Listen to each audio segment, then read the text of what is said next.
with NC State. Pitt trying to stay unbeat. All right, coming out of intermission, 184 as we get up into these upper weights. As we told you, all three of these matchups are going to be huge. It's ranked Reece Heller against Trent Hidlay, who is 9-1 on the year in duels. What do you think about this matchup? Clash of styles. I think I'm going to bring in a football reference here. If you're Trent Hidlay, you got to run basic formation. You know, bring the fullback in the backfield, run ISO. Go old school. Go old school.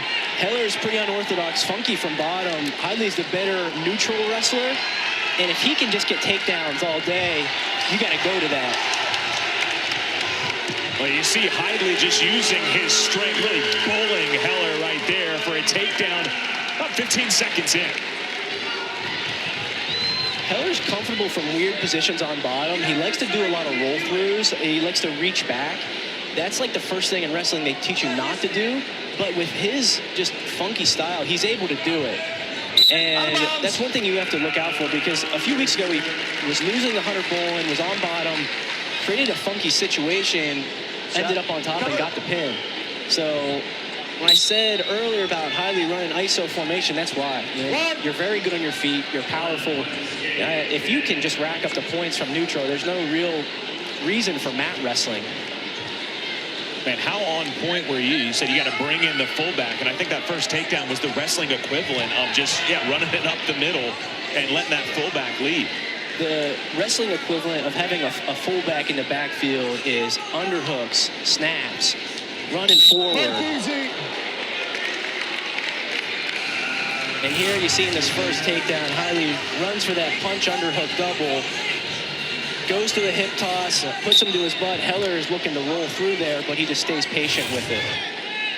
It's a fine line you have to walk whenever you're wrestling a guy like Heller's. Yeah, you will open up some spots to where you're going to be in a position to get back points, but the closer you get to that position, the more dangerous Heller gets. So it's almost like you got to take your medicine and get your two-point takedown, but there's nothing wrong with that.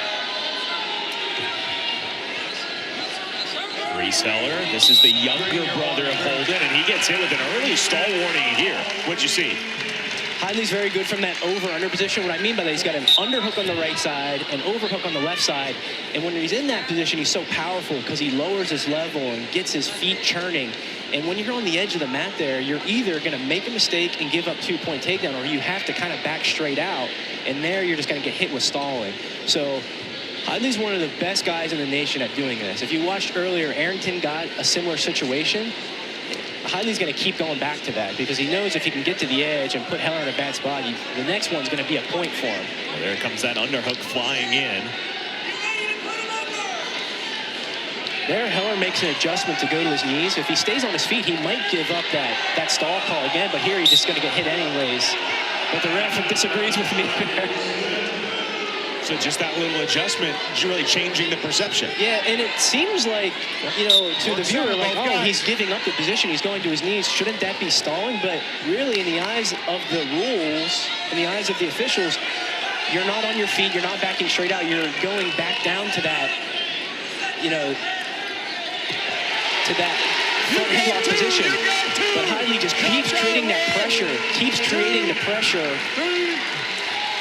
and gets to his underhook, far ankle pick. There, he creates that pressure. Heller thinks he's going to just push him out, but he drops right into that far ankle pick. Picks the leg off the mat, right to the butt. 25 seconds left in the period. Hidlay's going to look to get this ride out. You don't want to give up too much exposure, though, to put Heller in a good spot. Out of bounds. There he does it pretty smart. He gets him to the edge, and when Heller rolls through, there's no room for him to create a scramble. So that's probably the recipe for success. If Hidlay has to stay on top, you might want to do it at the edge compared to in the center of the mat.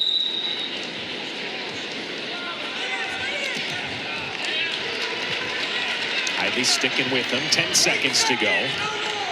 Couple of takedowns in his first period, and now it looks like he'll get the right out as he's broken Heller down.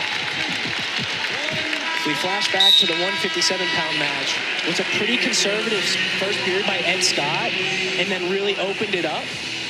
I I think you're seeing something pretty similar here at 184. Hidlay went to the underhooks, was pushing, got 2 takedowns, and is going to really look to open it up here in this second. You see how crowded it is at 184 pounds in this conference. And as you had alluded to earlier, Heller has already pinned Hunter Bolin, who's the second-ranked wrestler at this weight, as Hidlay gets a quick escape. Heller very good on top. Hidlay doesn't give him the chance to get anything going because he just keeps standing up. And even though he got returned a few times, just that tenacity and that just like resiliency to keep building your pressure back up. Nobody on top wants to follow somebody that just keeps working like that. And so you'll see they'll be more willing to give up that release than and give the escape.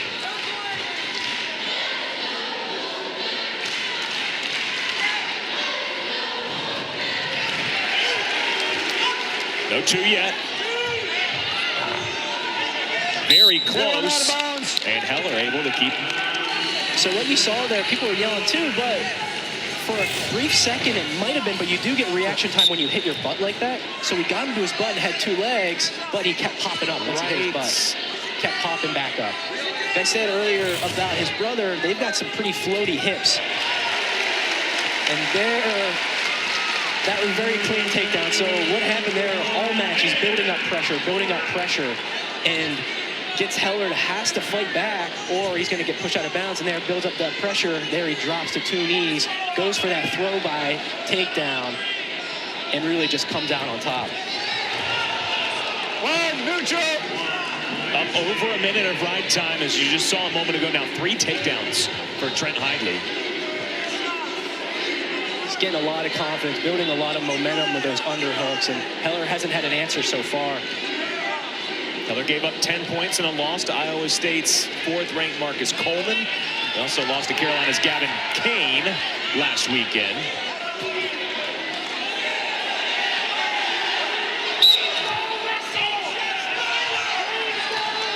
So there, Heller is able to just give up that single leg on the edge and puts himself in a position where it's really hard to finish. Hidlay looks to double off, and anytime if he can get to just a single leg, Heller's very long, and it's difficult to finish on him from there. Reed, your choice. Trent Hidlay, twice in a row the ACC champ, 5th at NCAA's last year. We talk about this crowded weight class.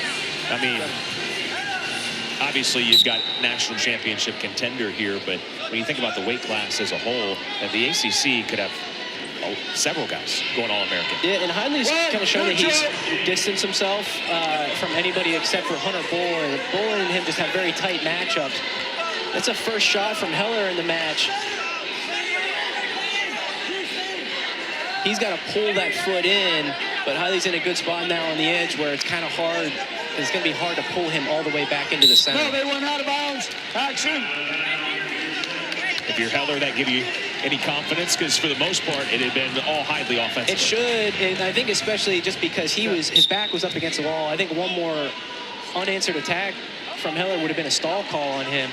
And so, you know, at least that buys him some time, I think.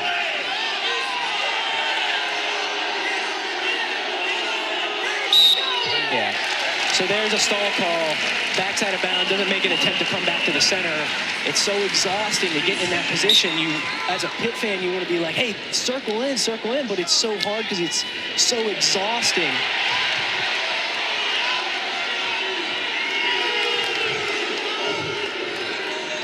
Out of bounds. Now, that was an interesting sequence. So there you saw some respect that Hidlay has for Heller in that position. Had him in a double leg, and usually against guys, he's able to blow through, but Heller's so good at that roll through that Hidlay is pretty conservative in that. Right now, Hidlay needs one takedown to get the major. He's got riding time locked up.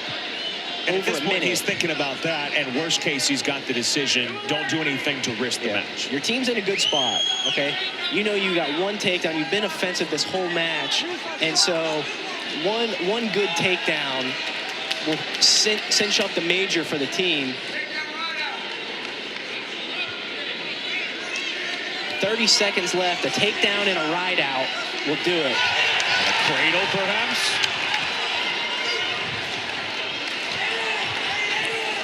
Heller just Houdini's himself out of these positions. Sprawl here. 15 seconds left. You're going to see a 15-second sprint from Hidlay to get this last takedown. A takedown and a ride out would give the major decision 4 points towards the team.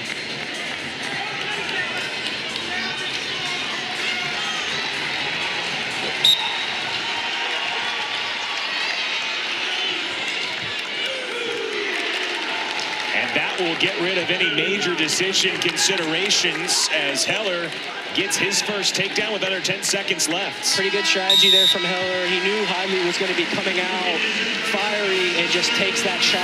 And Hidlay's obviously upset about the performance there. Wasn't able to get bonus, but good win against a dangerous opponent. Trent Hidlay improves to 9-1 on the year against ranked opponents. He had 3 takedowns in this one. Yeah, it was very offensive from the underhook position. Got Heller into some spots where he's not used to being. It was pushing him out of bounds, getting those stall calls, and was able to get to the ankle pick a few times to get the takedown.